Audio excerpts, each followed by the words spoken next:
नमस्कार दोस्तों, स्वागत है आप सभी का हमारे इस चैनल गरुड़ धर्मार्थ पर। दोस्तों, यदि आप भी अपनी लाइफ में कुछ नया सीखने की चाह रखते हैं तो इस चैनल को अभी सब्सक्राइब कर लें। दोस्तों, आज आपको हम साफ और सरल सा उपाय बताने वाले हैं कि रक्षाबंधन के दिन यदि आप या आपके परिवार का कोई सदस्य इस पेड़ को रक्षाबंधन के दिन केवल छू कर आ जाता है तो घर में तत्काल गरीबी मिट जाएगी। दोस्तों, हम कोई मजाक नहीं कर रहे हैं। दोस्तों, इस पेड़ को छूकर आने से गरीबी 100% मिट जाएगी। दोस्तों, कोई भी रक्षाबंधन का त्योहार मना रहा है तो भूलकर भी यह गलती मत करना, वरना जिंदगी पर पछताना पड़ेगा। और साथ ही कोई भी बहन या भाई अपनी बहन से राखी बंधवा रहा है तो शुभ मुहूर्त में ही अपने हाथों की कलाई पर राखी बंधवाएं, क्योंकि दोस्तों भद्रा काल भी साथ में ही है और दोस्तों भद्रा काल के समय राखी बंधवाने मौत को बुलाना है। हमारे प्रिय दोस्तों, रक्षाबंधन की हार्दिक शुभकामनाएं। दोस्तों, रक्षाबंधन का त्योहार हर वर्ष श्रावण महीने की पूर्णिमा तिथि को मनाया जाता है। पुराणों में ऐसा वर्णन है कि रक्षाबंधन त्योहार भद्राकाल में भूलकर भी नहीं मनाना चाहिए। भद्राकाल में रक्षा सूत्र यानी कि राखी बांधना बेहद ही अशुभ माना जाता है। शास्त्रों में कहा गया है कि भद्रा का त्याग करके ही रक्षाबंधन का त्योहार मनाना चाहिए। दोस्तों, ईश्वर कहते हैं कि जो भी व्यक्ति अच्छे तरीके से पूजा पाठ करता है उसे मैं स्वीकार करता हूं, उसकी हर मनोकामना को मैं पूरा करता हूं। दोस्तों, वीडियो में आगे बढ़ने से पहले अभी ही वीडियो को लाइक कर दीजिए और नीचे कमेंट बॉक्स में लिख दो सच्चे दिल से जय जय बजरंग बली। दोस्तों, हमारे हिंदू धर्म में देवी के अनेक स्वरूप कहे गए हैं, जिसमें वृक्षों को भी महादेवी के स्वरूप कही जाती है। तो आज मैं आप लोगों को पाबंद पावनी पेड़ के बारे में बताऊंगा। रक्षाबंधन का पावन पर्व आ रहा है तो रक्षाबंधन के पावन पर्व में कुछ ऐसे पेड़ हैं जो कि देव पेड़ कहे गए हैं। यह देव के स्वरूप होते हैं और हमारे धर्म में पेड़ पौधे को देवी देवता मानकर के हम इनकी पूजा करते हैं। हमें पूजा भी अवश्य करना चाहिए। यह भी कहते हैं पेड़ पौधे मनुष्य को फ्री में प्राणवायु प्रदान करती है और पेड़ पौधे हमें ऑक्सीजन देते हैं। हमारे जो कार्बन डाइऑक्साइड है उसे ग्रहण करके सभी प्रकार की जितने भी नकारात्मक चीज होती है वह उसे अपने अंदर में स्वयं सोख लेते हैं और हमें ताजगी प्रदान करते हैं। पेड़ पौधे स्वयं तेज धूप में तपता है किंतु मनुष्य को शीतल छाया प्रदान करते हैं। तो रक्षाबंधन के समय में कुछ ऐसे पेड़ पौधे हमारे धर्मशास्त्रों में कहे गए हैं जिनको छूने मात्र से व्यक्ति की बंद किस्मत के ताले खुल जाते हैं, व्यक्ति का सौभाग्य चमक जाता है। हमारे शास्त्रों में पेड़ पौधे को बहुत ही गुणकारी कहा जाता है। अनेक बीमारी का उपचार पेड़ पौधे में छुपा है, जड़ी बूटी में ही छुपा है। अब यहाँ पर कुछ दोस्त ऐसे भी होंगे जो हमारी बात को हल्के में लेंगे क्योंकि उन्हें वास्तुशास्त्र का ज्ञान नहीं है। इस पर एक कहावत भी प्रचलित है कि बंदर क्या जाने अदरक का स्वाद। अर्थ यह है, कोई भी व्यक्ति वास्तुशास्त्र के बारे में नहीं जानता है तो फिर इन उपायों में या वीडियो देखने वह विश्वास ही नहीं करता है। इसलिए दोस्तों, सही सटीक 100% सही जानकारी जानने के लिए हमारे साथ इस वीडियो से जुड़े रहना। दोस्तों, वीडियो को आगे बढ़ाते हैं। दोस्तों, आपके पास अभी जितने भी काम है उनको साइड में रख दीजिए। ध्यान पूर्वक जो आपको बताया जा रहा है उसे देखिए और सुनिए।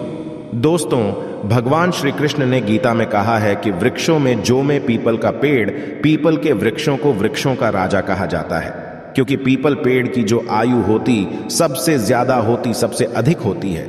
इसलिए भगवान श्री कृष्ण ने सोया कहा है, मैं गीता में पीपल को गीता में स्वयं कहा है कि मैं वृक्षों में पीपल का पेड़ हूं। तो चलिए, आज मैं आप लोगों को रक्षाबंधन के समय में छुए जाने वाले पेड़ के बारे में बताऊंगा। तो हमारे धर्म शास्त्रों में अनेक ऐसे पेड़ हैं जो कल्याणकारी होते हैं, मंगलकारी होते। यदि इसको छू लेते हैं तो आपके सभी प्रकार की परेशानी है, सभी प्रकार के कष्ट हैं, सब समाप्त हो जाते हैं। विशेष करके रक्षाबंधन के समय में, रक्षाबंधन के समय को शक्ति का पर्व कहा जाता है। शक्ति पर क्यों कहा जाता है? क्यों इस समय अर्चित जो वस्तु होती है वो भी चेतना युक्त हो जाती है, अर्थात इस समय जो शक्ति हमारी धरती लोक में आ जाती, नवदुर्गा को क्या बोल सकते हैं, वह शक्ति बोल सके तो माता रानी इस धरा पर है। पृथ्वी लोक पर आती है तो जितने भी पेड़ पौधे हैं, जीव जंतु है, चल अचल सभी प्रकार के जो वस्तु है, सब में प्राण आ जाती, सब में शक्ति नीर हो जाती, जागृत हो जाती है।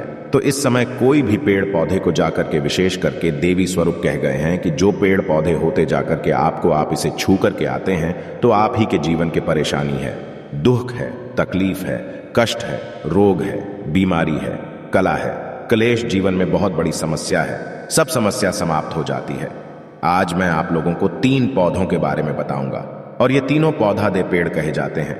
बड़ों को ध्यान से देखना, यदि आज के बड़े मिस कर दिए तो सारी जिंदगी आपको पछताना पड़ेगा, क्योंकि एक ऐसा पर्व होता है दोस्तों, जिस पेड़ के बारे में बताएं, बहुत सारे बीज आपको अपने घरों के आसपास में बहुत ही आसानी से मिल जाएंगे।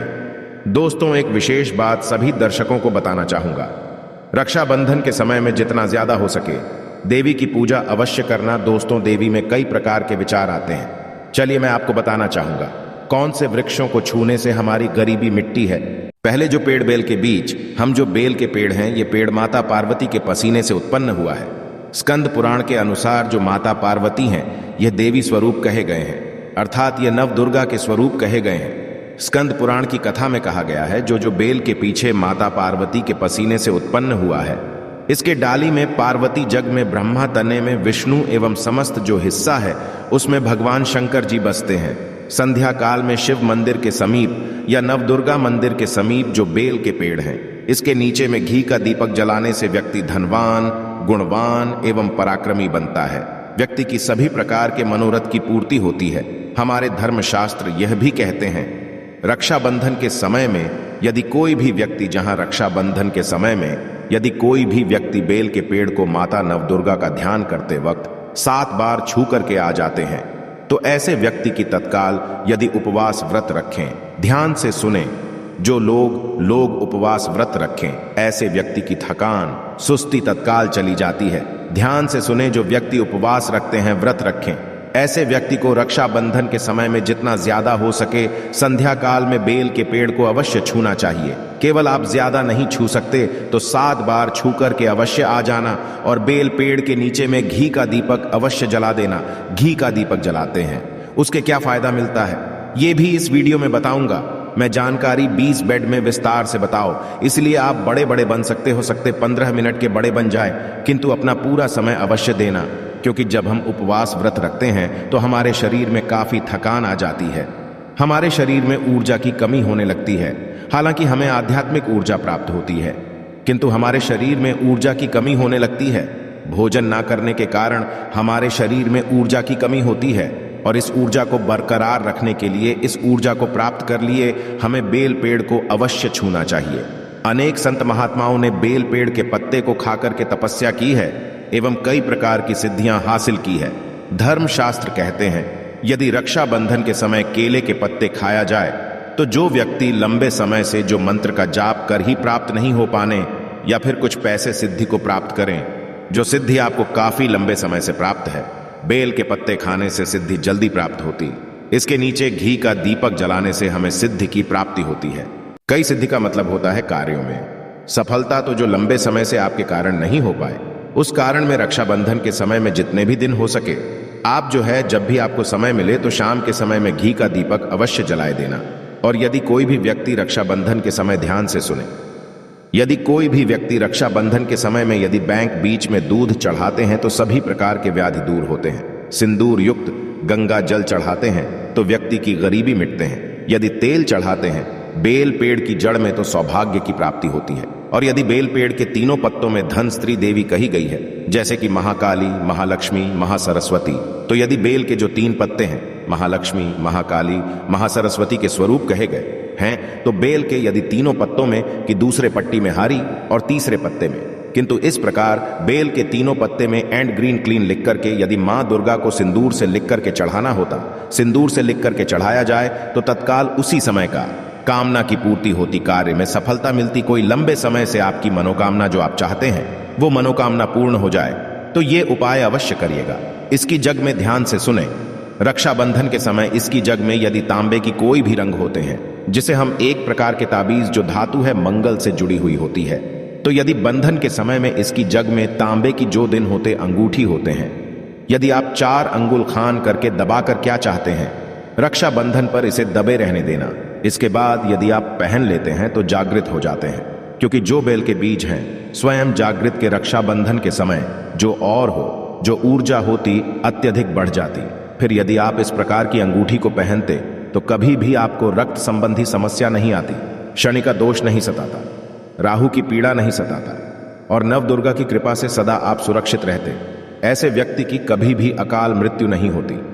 मैं दूसरे पौधे के बारे में जो बता रहा हूं वह पौधे भी जान लीजिए जो दूसरे पौधे के बारे में बता रहे। ये सेंध के बीज हैं। सेंध के पेड़ को स्वयं जगदम्बा का स्वरूप कहा गया है। जो सेंध के पेड़ है यह स्वयं जगदम्बा के स्वरूप है। इस पर स्वयं मान जगदम्बा स्वयं साक्षात विराजमान रहती हैं।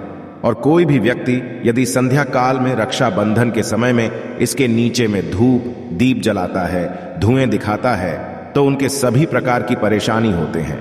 धर्मशास्त्र कहते हैं यदि कोई भी व्यक्ति रक्षाबंधन के पूरे समय यदि हो सके एक दिन भी करना चाहे तो युवा एक दिन भी कर सकते हैं या पंचमी सप्तमी की भी कर सकते हैं। तो हमारे धर्मशास्त्रों में कहा कि यदि रक्षाबंधन के समय में लाल चुनरी यदि कोई भी व्यक्ति मनोकामना बोलते हुए सेंध के पेड़ में बांधे तो वो मनोकामना की पूर्ति हो। तो लाल चुनरी यदि कोई भी महिला जाकर के मानती है तो उन्हें सौभाग्य की प्राप्ति होती, उसके पति की भी अकाल मृत्यु नहीं होती। इसकी जड़ में सिंदूर डालने से व्यक्ति को आरोग्य की प्राप्ति होती है।